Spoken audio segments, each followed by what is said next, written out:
So, where do you live? Like, how far did you travel to get here? So I live in St. Petersburg, Florida. Okay, so it was like halfway, kind of, right? It was about a 5-hour flight, but a straight flight, so you can't beat that. Yeah. And I looked at your background, and literally you're kind of the poster child for a advancement. It's every role you've done, you advanced your career, and we'll talk about this. So maybe you just how did you get started in cybersecurity? What was your first role? Do you remember? Yeah. So I was actually at a very big retailer, and I was supporting their sand storage team, and it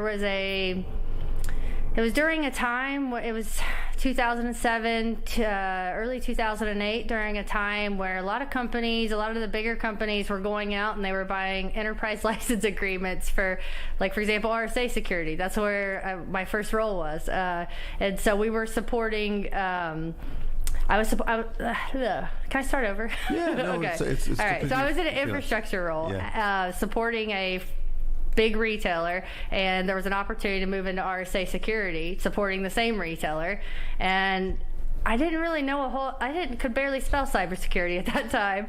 But I knew enough that the world of storage as I knew it that role wasn't going to be there in 5 years, because I saw storage consolidation happening. There was talks of cloud, and it was just realizing that, how do you evolve, and what is that next thing that you can do that will help and help you grow and help the company that you're at grow? And it was security. This is one of those fields that's exciting, and at that time, and so I made the leap. But I didn't know anything about security. Yeah, and it's so interesting. Let me double click on that. It's so interesting that a lot of people do not pay attention to these things. So they're like in a role, and they're comfortable doing that role, and they may think the world changing around them, but yet they're not really. It's like like boiling a frog, right? So like supposedly they don't recognize that, but you somehow figure things out. You saw the kind of world changing, and you said, okay, maybe storage is not for me, or maybe I should change it. What made you kind of unique in that sense? Because it's not trivial. A lot of people would say they may recognize it but not do anything about it. So I'm one who, I don't believe that you should settle in life, right? Mm-hmm. I grew up with a grandmother who told me that if I wanted to make it in the world, I had to do it myself, and I had to figure out what it took. And she said I'd get knocked down a lot, and I needed to get back up. And I knew the life that I had grown up in wasn't the life that I wanted, and so I was incredibly hungry. And so I've always had that belief that when your growth gets stagnant, that you either figure out how to expand your role, and you try to do that where you're at, or you look at how do I contribute greater somewhere else. And I think that I was very fortunate early in my career to be at such a large organization, or supporting such a large organization, because that taught me early on that you manage your own career, because everything about being an organization tells you drive your own career, or you become the victim of the way that the river takes you. and then how did you because I also noticed that you've done a lot of training, like you've decided, so it wasn't just that you decided to go with both feet and pick cybersecurity. You decided to commit to that, so you really committed. You've done a lot of certifications and so on. And what's your formal education, like a background you had before doing So my degree's in information technology. They didn't even have cybersecurity degrees when I was in school. And so then when I came out, it was I did my MCSE 2000, and I thought, okay, I'm going to go work for Microsoft. And when all that, and my road took a little slight turn, but what I learned is very early on, is this world continuously evolves and changes, and you have to be a forever learner, or else you'll be irrelevant. You'll wake up one day and you'll see the clouds taking away the need for a data center, right? So I know most people, again, I think that most people are not as astute in terms of like what's happening, and they're very passive about it. But it sounds like you have a certain quality that made you successful, is that you were you had the drive, right? So you also had the kind of the ability to review the world around you and see, okay, and recognize the changes. And again, it's not trivial, because when we do a job on a day-to-day basis, things change, but not necessarily in our job, but around us. And you're right. I think the rate of change is really increasing. We can see that at RSA as well. Like things are, and so when you start doing so you kind of move laterally in the organization, that large retailer, and what was the first couple of months? Do you remember? Did you get any kind of formal training, or was it on-the-job training? Was it like... Well, so both. So RSA Security at that time, they were huge. They had 10 or 11 products, and the retailer I was supporting owned them all.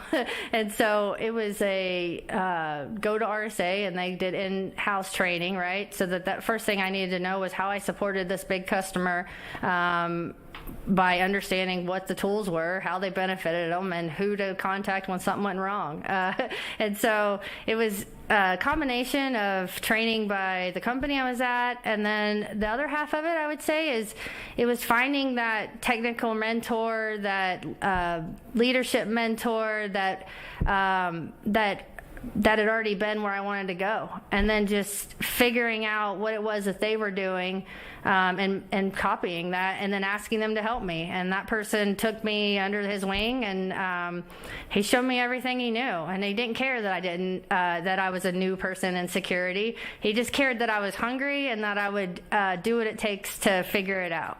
And I would say it was probably him, that mentor, more than anything, that really helped me build that foundation of here's how you do cybersecurity. Yeah, it's so interesting. And how did you find that mentor? Was it somebody that worked with you in the company? It was somebody who worked with me in the company, and at that time we were supporting, like I said, a really big retailer, and so we were on site, and it was just he and I representing our company, and so we were partners, lack of a better term, partners in crime. Partners in cyber. Yeah, partners in cyber. Cyber crime.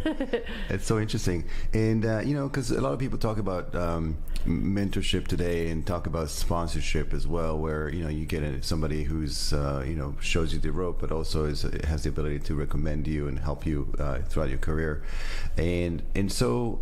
When was the moment you realized that you made the right choice? Was it like a aha moment that you said, "Well, this is great, I love it," or were there days where you said, "Oh my God, what did I get myself into?" It was the moment. Can I say a person's name? Yeah, of course. It was the moment that I met Ann Johnson. She's a corporate VP at Microsoft today. At that time, she was a executive at RSA. And she was a pioneer in terms of being a female that was a leader in cybersecurity. And she was our go-to anytime anything went wrong in the world that we lived in at the time. But she showed me how you solve problems with grace, how you lead through adversity, she just showed me that, hey, there is a path for you and you can do this, because she did it. So I would say that was when I realized it. And I know Ann well, because she's an advisor for one of the early startups that I was part with. Yeah. So she's phenomenal. And she's really done it well for herself as well. And it's really interesting. Again, we talked a bit about before we turn on the mics, and the people don't realize when they they aspire to be in your position as Chief Information Security Officer, but they don't see the path from where they are today to that space. But what would you recommend for somebody who's just is doing maybe a help desk job, or is as you mentioned, is in IT, but not quite cybersecurity? What do you recommend for them to propel themselves and get into that particular role? I think somebody who's in IT today is honestly one of the perfect profiles to be in cybersecurity, in the sense that a lot of the things you're doing in cybersecurity is plugging holes with technology, right? And so it's just really changed. So one of the things I'd recommend is that person finds somebody that's doing what they want to do, and they ask them whether it's official or whether it's non-official to help them. If you just ask someone to help you, you'd be amazed how many times, or the likelihood someone's going to say yes, and they're going to spend the time to help you as long as you show up and as long as you put forth the time and effort that's required. And I would say that, so finding a mentor, I would say also talking to your current employer about what your career goals are and your current manager and seeing how they can help you explore. And then I would say go back, if there's a career path, if you go to school and you get a degree or a certification, a lot of times if you already have the technology degree, you can get a few certifications in cyber to get your entry. There's so many different ways. I'd say the most important thing is to put forth the effort.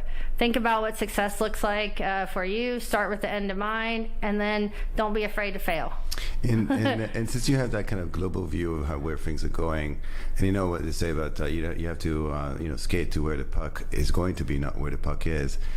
Which areas in cybersecurity are the hottest right now, or going to be in your mind in the next 2, 3 years? Let's say somebody wanted to start getting smart about this particular space. I'd say cloud security, and I say that because when I am around DevOps teams and Scrum teams of today, which is what is formulating in a lot of these organizations in terms of we're no longer doing waterfall models to deliver technology, we're doing agile models. I'd say the transition from security teams to go from that waterfall style of installing software on a VM to now they're using security controls and capabilities in the cloud. I think there's still a shift that's happening, but it's not happening globally or widely yet, if that makes sense. Like, I still think that there's a lot of security teams today doing infrastructure when they could be focused on how do they do cloud security using cloud native tools, because you can get a whole lot done a lot faster and you can scale a lot farther. But I'd say cloud security is that. I would also say, when you look at the promise of XDR, I think that there's a lot to be said there from an incident response standpoint. I still think that we're missing basics in that world, though. So I think that it has to be some combination there where it's, how do you know your critical assets combined with your tool to detect an anomaly and respond? Yeah, it's so interesting. And then was your career planned? Did you kind of know what your next role is going to be, or was it just, okay, there's somebody reached out to me, it looks great, and then I took that fork in the road? So I would say, no, my career definitely wasn't planned. I have been one that's had an open mindset. I had a friend tell me a long time ago, he said, one of the best pieces of advice I ever got was, be open. Just be open to new experiences and new opportunities, and be open to try things that you think you might fail at. And I would say overall, that's what I've done. I've just been open, and I've talked to people when they wanted to talk, and and it's great. It's even doing this is gets you out of the shell, and it's not trivial. So you're kind of reminds me of almost like the Yes movie, with Jim Carrey, when he wakes up in the morning, he just says yes to everything and see what's happened. It sounds like you've taken that path.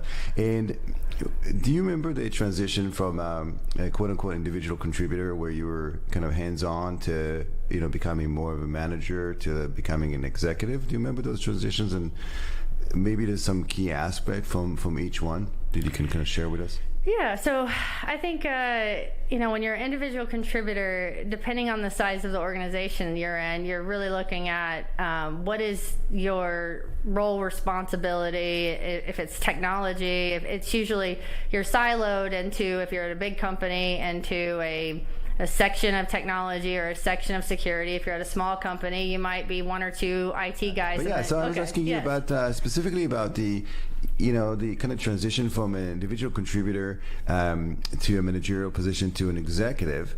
Yes. I think that there's first of all, I believe there's pros and cons in each. Right? I do too. So maybe you share some of that with us. So I think as an individual contributor, you're looking at what is your role and how do you contribute to the total sum of the strategy for the team you're on. That's how I would sum that up. And then who are your colleagues and who do you work with, and from a team leadership perspective, what's your contribution? And I mean, like technical, it could be you're teammates having a bad day, and so you're bringing them up.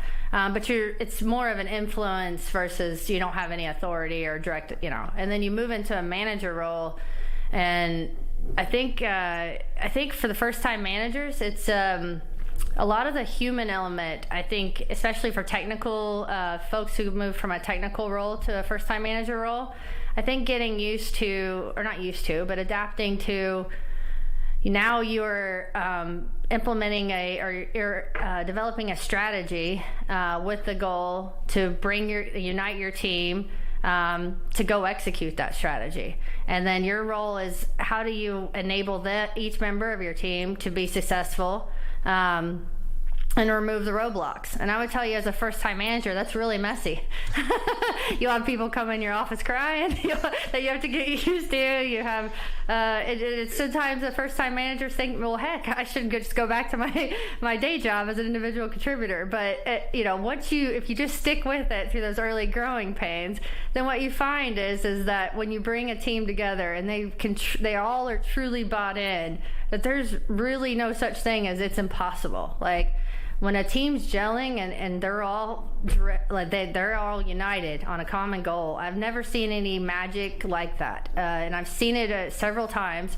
And so I think a lot of it is, how do you get your team united on what they're doing? And I think some of the united in the strategy and the vision may be more in the executive layers, because a lot of times first-time managers, you're going to be told, here's my department strategy, here's my department, here's some of the how this needs to be executed. So you're not necessarily at that point needing to come up with, here's how you do have some wiggle room. You do, yes, right? Absolutely. But let me just come back to, so it's funny because you mentioned it, it sounds great to be a manager, right? But it's like, it's not all fame and glory. There's a lot of tears that involve as well. And you mentioned that you had to deal with the human element of cybersecurity, where you had to manage a team. Did you get training on that, or was it just like, okay, trial by fire? Like, we just put you're responsible for people with all their background, whatever their issues that come up, and now you're becoming almost your HR, your social worker. You're like, listen to their problems, and you also have to take care of where they want to get to, because that's how you drive them. So how did you get to know all of that? Like, how did you somebody again mentor you, or was it just completely on the job training? I would say I've had a mentor at every step in my career journey, and I've had all different types, whether that be technical, whether that be leadership. But as a first-time manager, I was fortunate in a organization. The organization I had supported, I went and worked for them. And then I was fortunate that they had a lot of leadership programs. So if you're a first-time manager, you're automatically put in one of their leadership programs. You're automatically assigned a mentor. So I kind of had a leg up there. But it was a really hard environment to be a first-time manager. And I would say that, really moving from that first-time manager to the executives is where I think probably more of the difficulty comes in the sense of, here's what got you here won't get you there. And so then it's figuring out, how do I now take this focus that was on me and my team at a department level, and how now do I put it to a strategy that's much broader? The more higher up you go, the more difficult it is, and the more you have to focus on, the more you have to worry about. And there it's more of you find the mentors, again, that have been in the roles that you're in. You seek them out. But I also wanted to just talk to you, before we jump into that, there's something really super important that you mentioned about a team gelling together. Mm-hmm. I want to just kind of emphasize that. How do you know that's happening? Because again, it's just such a it is obscure. I think you got to create a safe place, and I don't mean it. I mean, you have to create a safe culture within your team for your team to fail. I think if you can tell your team that it's okay to fail, then it makes them more comfortable to where they want to try new things, right? And so then if your vision and strategy is new and it's not something they've done before, but they feel like if they try it and it won't work out, then then they'll be more likely to buy in. That, and you make sure that you line up whatever their strengths are with what a role that's in this new vision strategy, right? And then because if you put people with something they're good at and something they like, I find that it's almost seamless in terms of what happens. They own it, they adopt it, and then you do strengths finders with the individuals, but then you're bringing them together to talk about how each one of them ties to or contributes to the whole, right? And then you show them, you start with the end in mind as probably the first step, where it's here's why we're doing this. You explain the why, I'd say. More than anything that unites a team is they all buy into the why and they all understand the why. Do you feel that, a lot of times we're talking about defending an organization, we talk about the technology and the process and a bit of the people as well, but do you find that a well, gelled, together like team is, has an increased, competitive advantage from a security perspective? Like you have a better support to the organization from, so why not more people put that in some of the plan? Because I'm sure CISOs don't say, okay, my goal for this year is to have a better, collaboration within the team. Maybe they do. Maybe you tell me if that's one of their goals that they're striving to. I think it probably depends on the organization and the culture in the organization, and what are but I think that in terms of like if that's natural or if that's a something that an individual leader needs to take on, because if you're in a really good culture, a lot of that's driven top down, right? So you have some help. Mm-hmm. If you're in a culture where it's more of a competitive like dog eat dog type nature, then I think that's where the leader really has the pressure on their shoulders to really say, okay, what is it? I mean, one of the things you do is you look at, again, what do people like? How are they motivated? How's this thing that you're doing, how does that help them grow? How do you show them that by doing this now that all good will happen, or what are the benefits from it? I think that when you do I don't think there's any one thing you do. I think there's a combination of things you do. And I think that by doing that, as the leader, I think it's your job. I think it's your job to constantly check in with your team via one-on-ones, to understand how they're doing, and then to meet with your team regularly, to reemphasize what they're doing, why it's important, and then to make sure that you're giving them feedback and kudos. So you mentioned that there were difficult moments as a manager. What were the kind of the difficult moments as an executive? I'm sure there were many, because it's as the complexity increases and the responsibility increases. I have a really funny manager one of those days. I'm joking. No, the executive, I would say, really what the difference there is that all of a sudden you find yourself talking to people who don't know what security is or why it's important.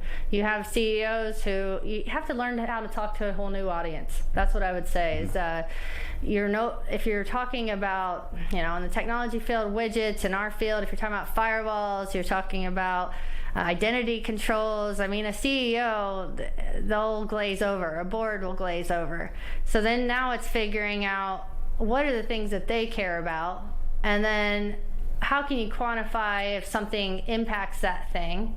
So it's all about how do you change your communication, I'd say, to an executive audience. And were they, again, not everybody does that journey. So a lot of people stay at the individual contributor and do really well. Mm-hmm. There's a lot of people that stay at a managerial level and they do really well.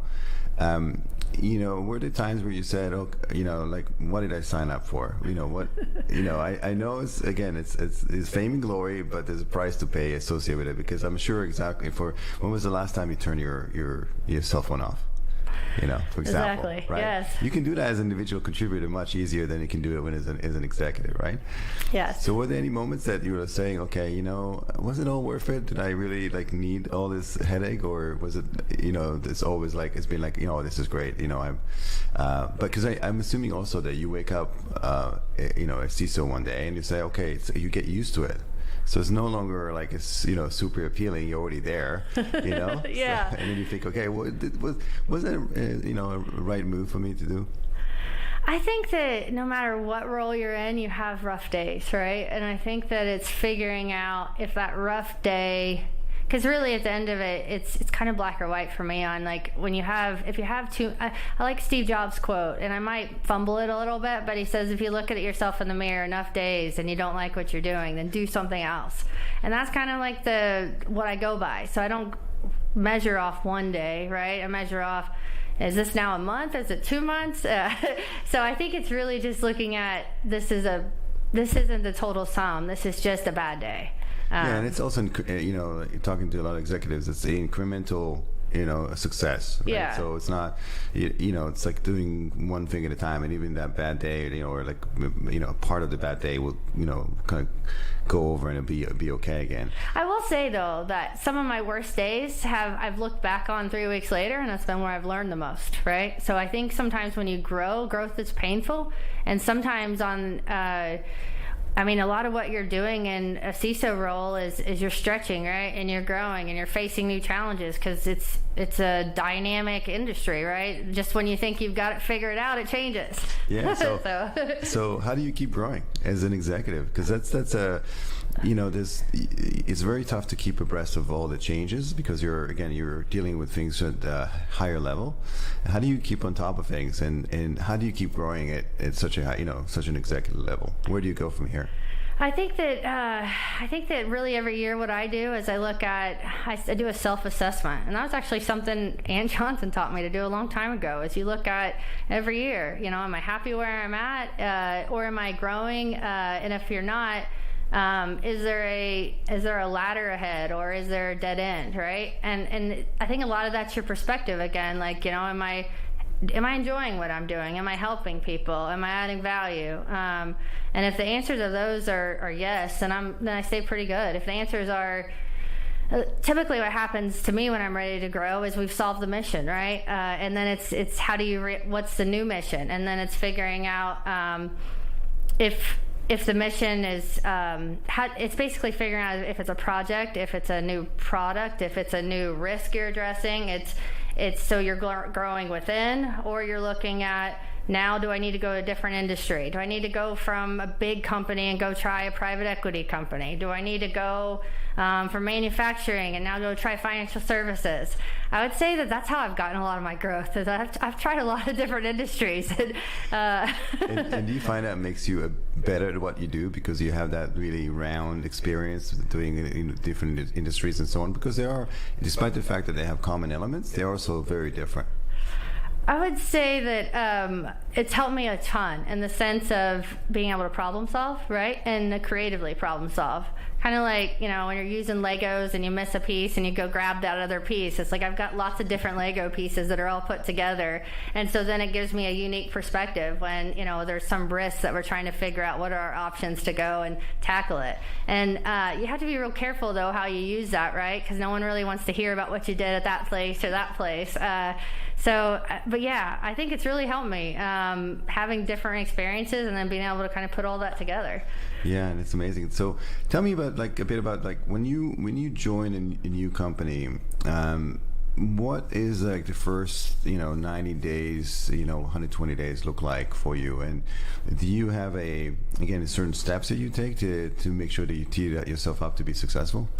Yeah, I think it's really important during the first 90 days to really meet with obviously your team, but then also your stakeholders, right? Who are your business partners? A lot of times I'll do a relationship map just to basically, here's the folks I support in the different areas, and then those are the ones I want to go meet, whether that's virtual or in person, and establish those relationships, understand how you interact, and then how your processes, how you support their processes and how they support yours. I think a lot of it is establishing relationships and observing current state, understanding where you landed. And then I think it's figuring out, doing an assessment. Like in the security roles, typically I want to know, how are we doing using a controls framework to get a, qualitative baseline of, where are we doing well, where are we struggling, and how does that compare to our, what we've identified as our critical assets and the protections around them. I think it's really a lot of understanding where you landed, building relationships, and then setting forth your plan in that 90 days. And how do you then decide, where to prioritize? I think that's kind of the key issues for a lot of executives is like, where do I put my time and resources and money and to solve some of the issues you mentioned, like problem solving. And ultimately, as an executive, you have the mandate to secure the organization. So you're always looking for what is kind of the best bang for the buck to get to increase the security posture for the organization. So how do you prioritize? So I focus investments on detection and response. That's where I always start. And that means you got to identify your critical assets. And I'm not saying if you have 5,000 systems that you need to identify your 5,000 systems, but I would say that, and I've posted about this, if you have a fire and they say, where's your assets, and you have to file a claim, you're going to come up with the 5,000 assets. So I would say that as best as you can, I don't think there's a reason why organizations shouldn't define what's critical for them, right? And so I'd say it's mapping that to your detection and your response, which is probably a little clunky way to say it's kind of zero trust like, right? Yeah. And that's not static, right? So meaning that the organization is almost like a living organism a little bit, because things always change. Partners come and go, systems come and go, individuals come and go. It's a very dynamic environment. So how often do you take that snapshot of figure out what is the critical assets and how to protect them? I think you have to have the processes to where once you've done the audit or the inventory, like you have to have dynamic processes, right? When you're building new things that make sure those things get updated. If it's just a point in time type exercise, then it's always going to be a point in time each time where you're restarting new. And I think focusing on establishing the baseline and then building the continuous process is how you do it. And from walking around RSA, this past couple of days, are there any particular technologies that excite you, or is it more of the same, in the past, several years? No, there's lots of. I think that there's some really good things happening in our world. I mean, I think that.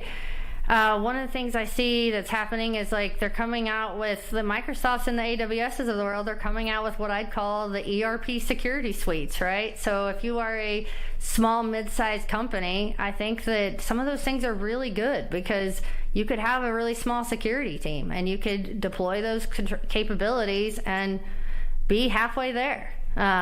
And so, if not further along. So I like that, but then I also I'll just admit, I'm a huge Red Canary fan, right?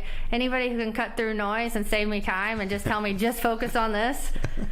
Yeah, it's, because here's the thing about executives. And I say Red Canary because I haven't been a major fan of technology or new widget in a long time, but I like what they're doing. So I'll ask you about that. Why have you not been a fan for new technology in a long time?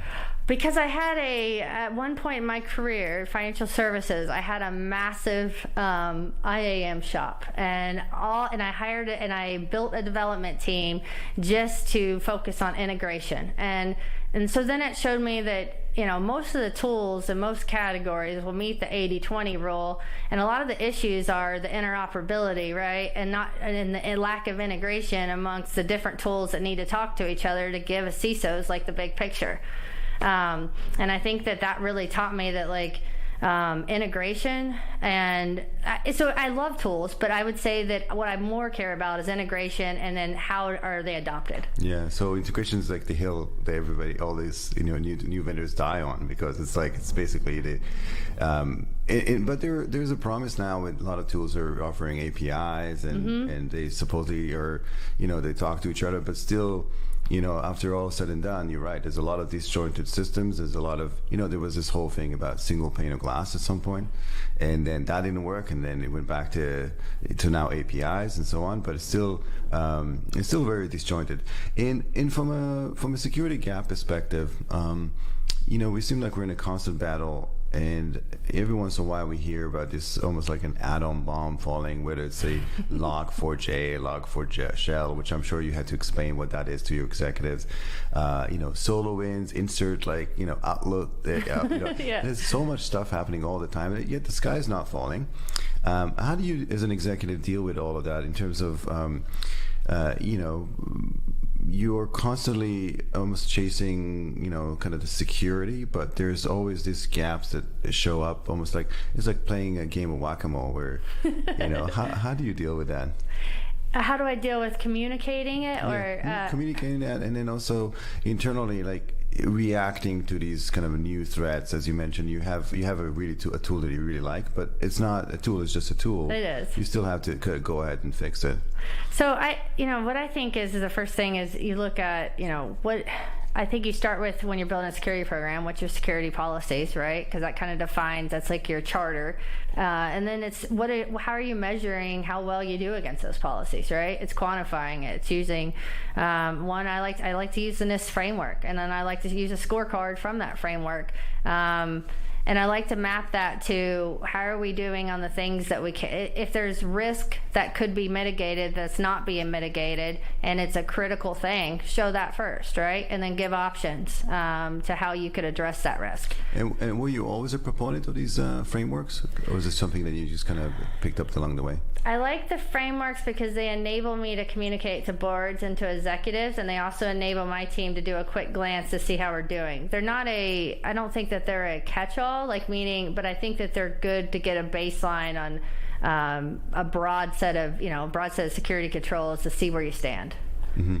And what's your take on the increased compliance, regulatory compliance on all aspects? So we see that in the government space, from CMMC, which is, by the way, based on the NIST framework. But it's also different states have their own regulatory compliance, and so how do you deal with that?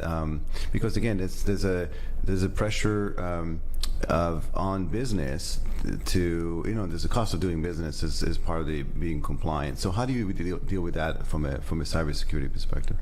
I would say I grew up in what I'd call big company land from a corporate career standpoint, and as my career has as my roles have increased, or as I've moved into the more of the executive roles, I've moved more into smaller company land, and I would say from that experience, I think that having that baseline of compliance is needed, especially for the small and medium businesses, because I think that there's not enough understanding about why security is important still in those worlds, and I think that the foundational compliance frameworks, they make you do something, right? And so you at least have a baseline. So I do like them for that, and I think that you have to have compliance, meaning like you have to obviously, like in my organization we have CCPA, GDPR. So like, for example, we spend a lot of time figuring out, or we've spent a lot of time maturing our privacy, and it's kind of funny because it's come over into the security side, so you have to watch that, because at one point I had like 5 people that was doing privacy out of OneTrust, and I was like, yo, are we, so you have to balance it. That's not your core business, no, right? So right. It's 5 people, wow, that's impressive. Yeah. So how did you solve that? How did you use automation? Or? Yeah, okay. So went back to the partner and said, the OneTrust partner, which they have lots of automation, right? A lot of times what I find is that humans like to get stuck in what's familiar, and what's familiar might not be the best process, right? So having that continuous improvement mindset, right, and going, okay, well, if this takes 5 steps, we could get it down to 2 steps, why don't we do that? So I think having that process optimization mindset in security is really helpful.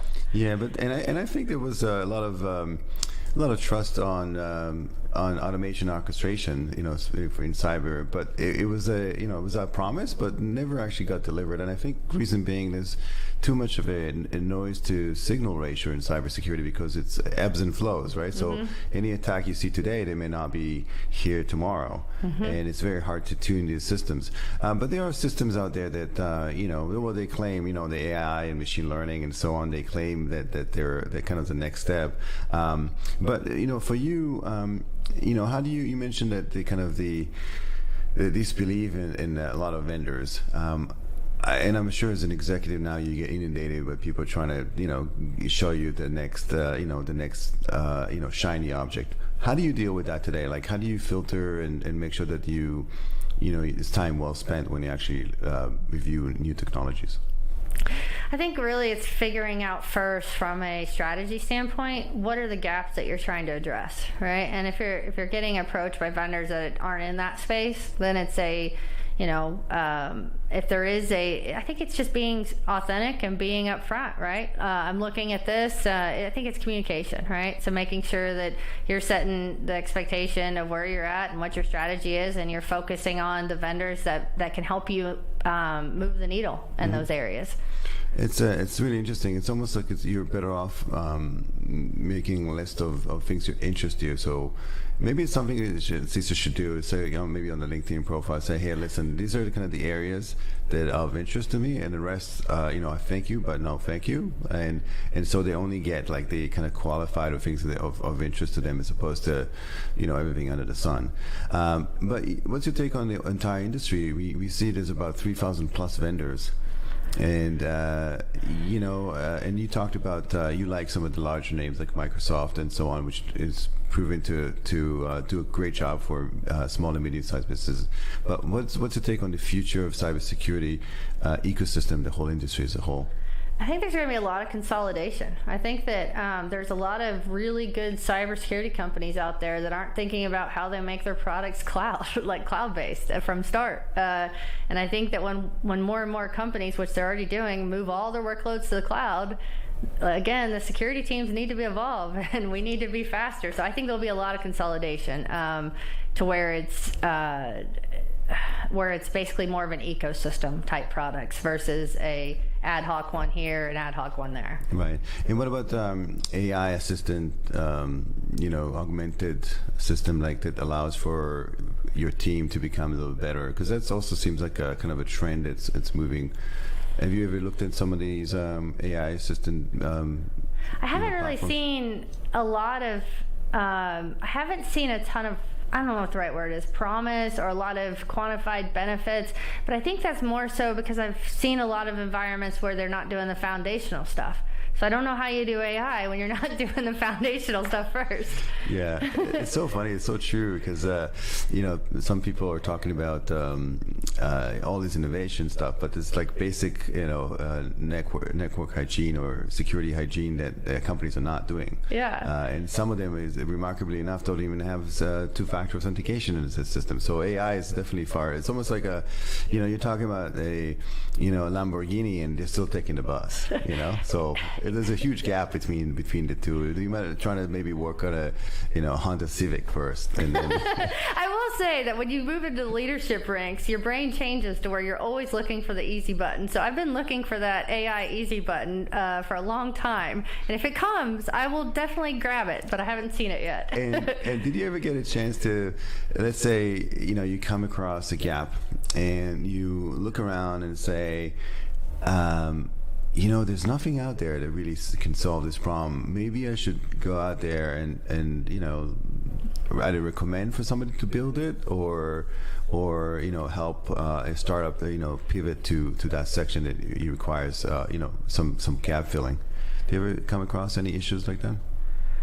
I haven't really come across any. Well, I mean, there's lots of issues I think that aren't solved well today. I think it. But I think it depends on how big the problem is and how well the partners talk to each other. I think that if the partners talk to each other, that a lot of the problems that get halfway solved today would fully get solved. I think that might be more of what my perspective, how I see the issue. It's you mentioned specifically that you had mentors, and I'll switch back to that for a second.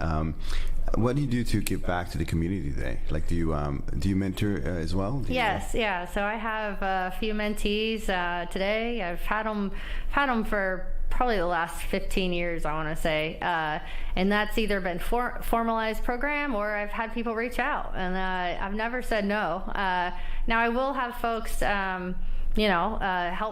I won't tell them what they want to be when they grow up, right? So I do expect them to know, hey, here's what my end goal is, and I'll help them, with some questions to try to get to that, right? But that's what but I do have mentees, or I'm trying to contribute on LinkedIn every once in a while. Yeah, it's so true. And Christina, like you you mentioned that you don't tell them what to do, but maybe there's a place for you to give them direction. Sometimes as we as individuals, we like to be told, even though we complain and bitch and complain about it, but we like to be told what to do.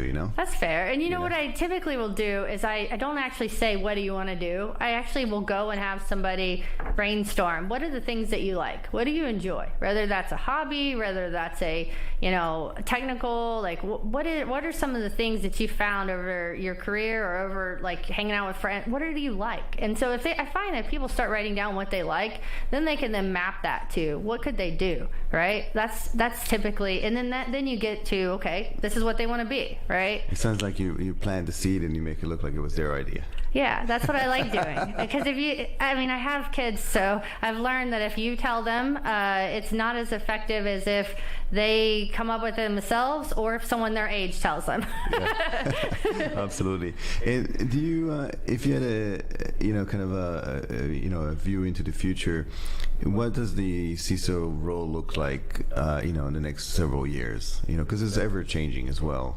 I see the CISO role continuing the progression to be a business enabler, and that might sound cliche, but I see the CISO role championing things to move left, like not just saying it, but I really see CISO role championing DevSecOps. I really see the CISO role figuring out if your company has high internal development, how do you move the security review processes from the end to the start? How do you teach the developers what to do, right? I see the business enablement responsibility growing. And was it all worth it? Were there like any moments where like there's like holy smokes, moments that you were, sometimes you see in the movies where there's an incident, all of a sudden no one sleeps for like 3-4 days just to figure things out. Did you have to go through that? Well, it's funny because like Log4j hit at the least opportune time, right? It's like, I was on vacation, or I just started my vacation. No way. Yeah, we were talking about it. It just happened during that weekend, right? So there was all these memes that happened and said nobody's going away. Right. So you were already on vacation? Yes, I was already on vacation. Talk about timing. Directing the the team and getting together the plan and communicating, and one day it was right on the beach. But no way. You had your laptop? Yeah, I have a laptop. And that goes back to this type of role, right? I hope you put enough sunscreen because it's like it must have taken you a little while. It did. But it was funny because I was in my Zen place in the sense of we go to a place called Sanibel, Florida, and I like to look for seashells. That's my Zen place. And so I'm in a place where there's seashells on my laptop. So now forever that place is going to be in your heart as like a place where you remember what happened, on that beach. And so what happened is like I was just trying to picture that in my mind, like you sitting there frantically, like just doing like Zoom calls with the team and trying to figure things out.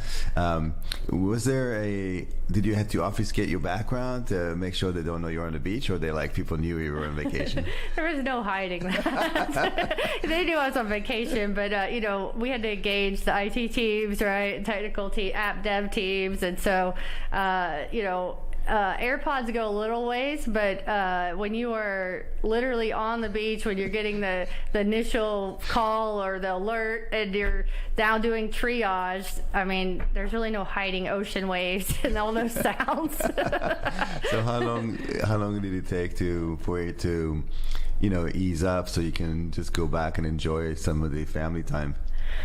I think that it ended up being where we did the vacation and then we came back and did another vacation. And did you have to tell your kids that mom has an emergency that she has to take care of? Like, how did you explain that to your family? So, I have a very supportive husband, and he is great. He has always supported my career in the sense where I've taken a heavier career role and he's taken more of the focus on the kids role. So we balance each other really well. in times like that, they know, and they're great. My kids are, but then that puts more pressure on him, and he jumps in and saves the day, and they're going getting ice cream cones or whatever, right? It's so funny, and it's such a technical. So I'm trying to imagine how do you explain like log4shell, like log4j to a non-technical person. It's like almost impossible. Did you try to at least simplify it enough for them to figure what's happening? The way I do that is I basically try to explain the risk impact and use words that translate to their bottom line, right? When you're talking to business people, and what is the things that business cares about, and then how could the log4j disrupt that? So I don't necessarily think that you're using terms such as vulnerabilities or log4j, but I think like if you're talking to executives, it's about here's the risk and here's what we're doing to identify and address the risk. If you're talking to non-executives, like for example, we had to do a lot of education with our software developers, right, and our infrastructure team. So then I think you're talking to the IT teams about educating them on here's how you handle a 0-day that CISO's calling like the worst they've seen ever, because it wasn't just your typical 0-day. And it's worse than the previous wars. Right, exactly. So then you're training them on, here's how you do inventory of your apps, even if we don't have an SBOM, to go figure out, if we have this in there. And then what we had an issue with was the infrastructure guys wanted to go tackle it, but then the app dev guys didn't want to go look at the application, right? And so it's like, so we had to bring all of them together and get everyone on the same page. And how long did it take you to get really smart about this particular vulnerability? Because again, it's not trivial, It's like again, as an executive, and really smart would be one of those things that I would quantify, because I don't know that. I think that we did the best in the sense of you go after what you can control, right? And I think that's what I did. and I think that's all we can do, So just to kind of to part ways here, I like to always end up in a positive note. I feel there's a lot of sometimes anger, negativity, a lot of like events that happen, and people always think like, okay, we're in the worst, but things are definitely improving on all fronts. And I'd love to hear like some positive things that you've seen as an executive in the cybersecurity space. I think that there's an openness that I haven't seen in a long time to have people that aren't traditionally with a cyber background to come join the party, right? When I started, you had to take a lot.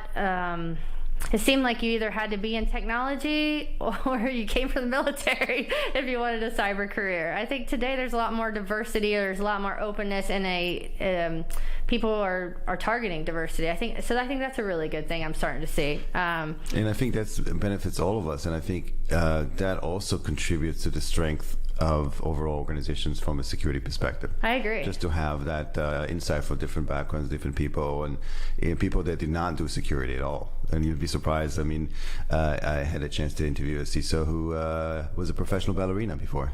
Oh wow! Yeah, I'll send you the podcast there. But and what else? Anything else that you come across aside from that? Like, how are we doing from from an overall security? I mean, should we go sleep well at night, or should we like stock up on our canned tuna? No, I think that. I think what we're doing is we're continuously improving on how you detect when they get in. I think that the move towards zero trust, I used to call that privileged access management, but I think though that the technologies and the processes are supporting what would enable a zero trust. I think that when you look at some of the cloud security capabilities, that does enable zero trust. Now, not many companies are greenfield where they can just go and do that from the start. So I think you have to untangle some of the legacy and other things. But I think that the way that you scale security, the way that you don't have to manage infrastructure like you used to have to, and then some of the capabilities to detect incidents, I continue to be impressed with what's coming out in the market. Awesome. Christina, Shannon, thank you very much for joining the show. Much appreciated. It was phenomenal. This is the first time, and it was completely unscripted, and you've done really, really well. So again, thank you. Much appreciated. Thank you so much. I really appreciate you too. Thank you.